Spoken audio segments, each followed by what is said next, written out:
날마다 하나님 말씀 가까이 하는 성도님들에게 하나님의 은혜가 함께하길 원합니다. 오늘 하나님 주신 말씀은 사도행전 11장 19절에서 26절까지 말씀입니다. 그때 스데반의 일로 일어난 환난으로 말미암아 흩어진 자들이 베니게와 구브로와 안디옥까지 이르러 유대인에게만 말씀을 전하는데, 그 중에 구브로와 구레네 몇 사람이 안디옥에 이르러 헬라인에게도 말하여 주 예수를 전파하니, 주의 손이 그들과 함께 하심에 수많은 사람들이 믿고 주께 돌아오더라. 예루살렘 교회가 이 사람들의 소문을 듣고 바나바를 안디옥까지 보내니, 그가 이르러 하나님의 은혜를 보고 기뻐하여 모든 사람에게 굳건한 마음으로 주와 함께 머물러 있으라 권하니, 바나바는 착한 사람이요 성령과 믿음이 충만한 사람이라. 이에 큰 무리가 주께 더하여 지더라. 바나바가 사울을 찾으러 다소에 가서 만남에 안디옥에 데리고 와서 둘이 교회에 1년간 모여 있어 큰 무리를 가르쳤고, 제자들이 안디옥에서 비로소 그리스도인이라 일컬음을 받게 되었더라. 아멘. 초기 기독교회사에서 굉장히 중요한 역할을 한 교회가 바로 안디옥 교회다. 저마다 안디옥 교회를 손꼽으지요. 여기에서 안디옥이란 예루살렘 북쪽 480km 지점에 있는 수리아 안디옥을 일컫는데요.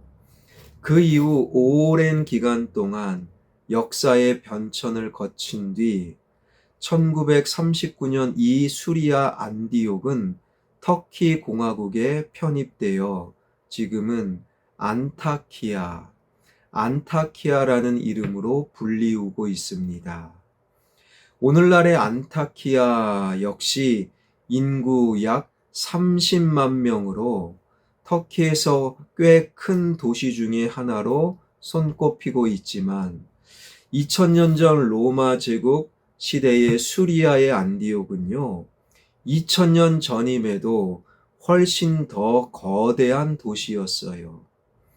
역사가 요세푸스의 기록에 의하면 당시 수리아 안디옥의 인구수는 약 50만 명.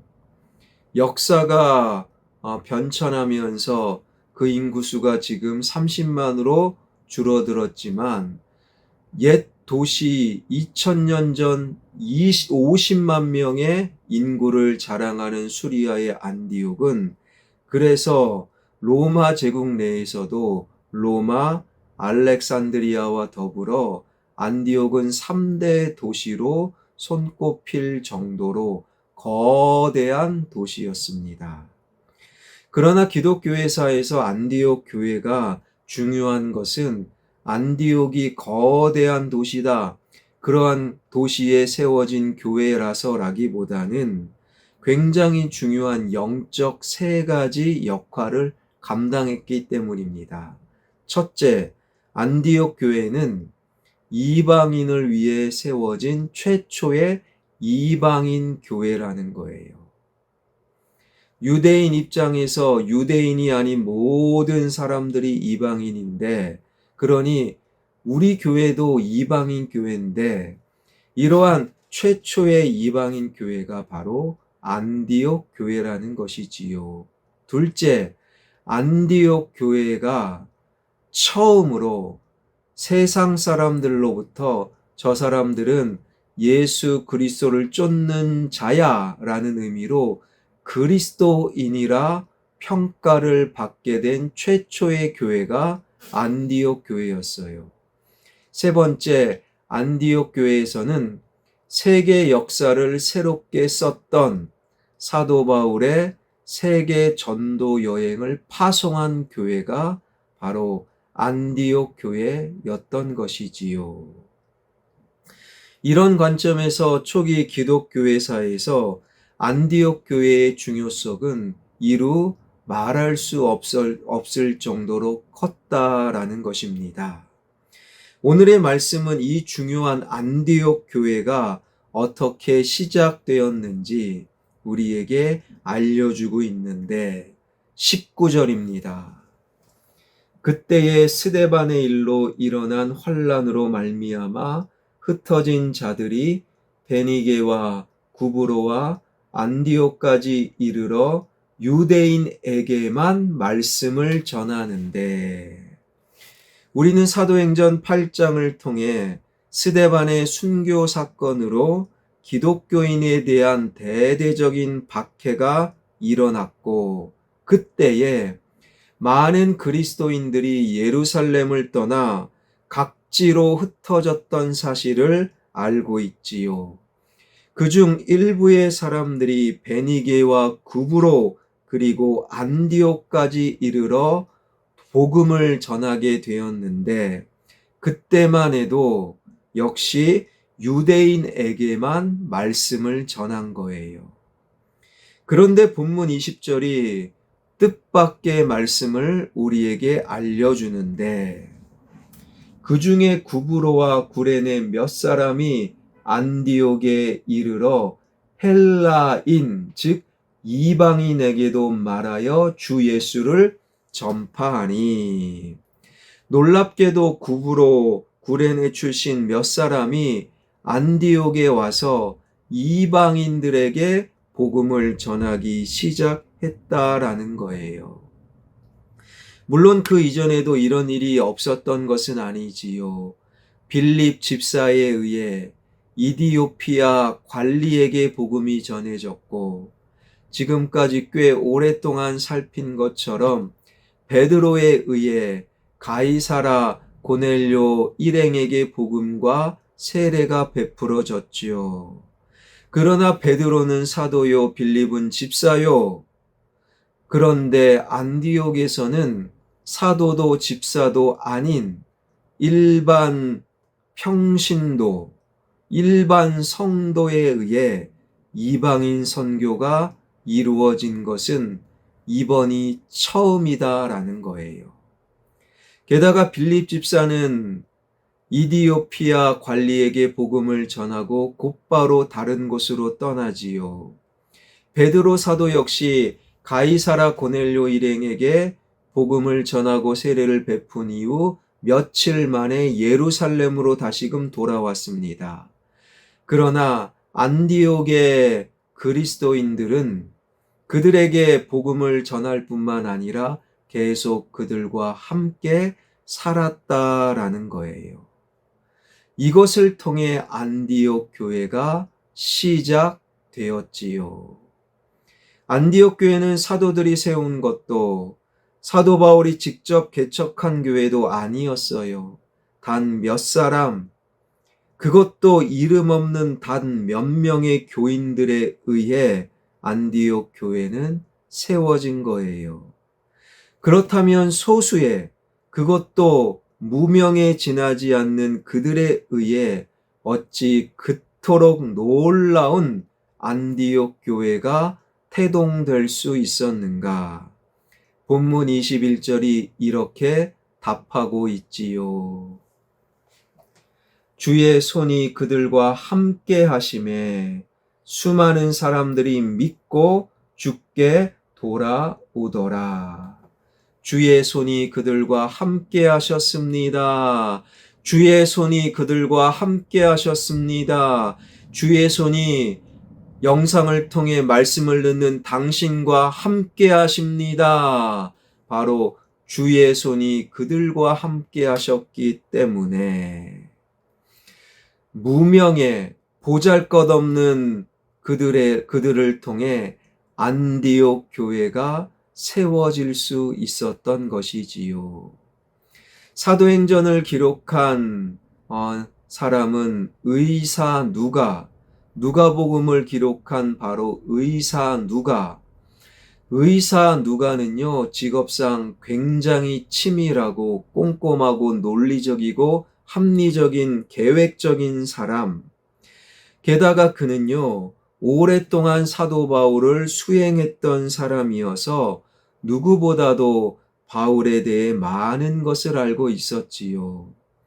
그래서 그는 바울의 행적을 중심으로 사도행전을 기록했던 것입니다.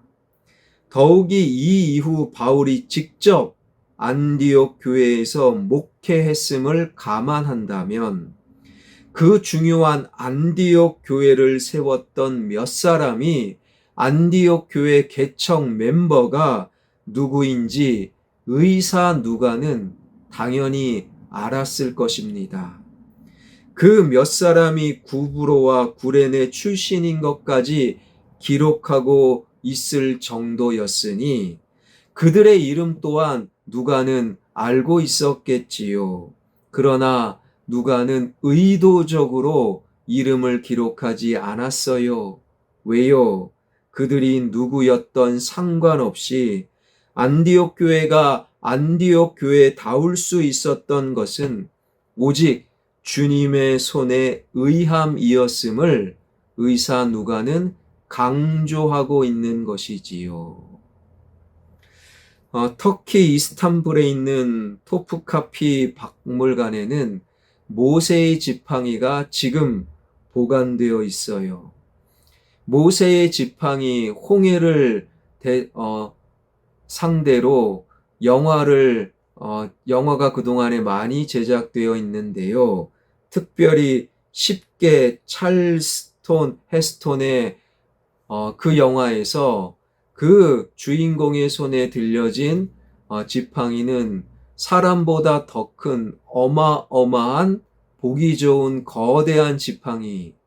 그러나 실제 모세에게 주어진 지팡이는 실제 가서 보면 1m 남짓밖에 안 되는 지팡이라고 보기에는 그냥 회초리 정도밖에 안 돼요. 영화로 만들어진 그 모세의 지팡이는요, 그 정도 지팡이면 힘이 있어 보여요. 그 정도 지팡이면 하나님을 대신할 것 같은 능력 있는 지팡이. 그러나 실제 하나님께서 모세에게 주신 지팡이는 1m 정도도 되지 않는 보잘것없는 지팡이. 모세는 어떻게 고백합니까? 출애굽기 4장 20절에 보니 모세가 하나님의 지팡이를 손에 잡았다.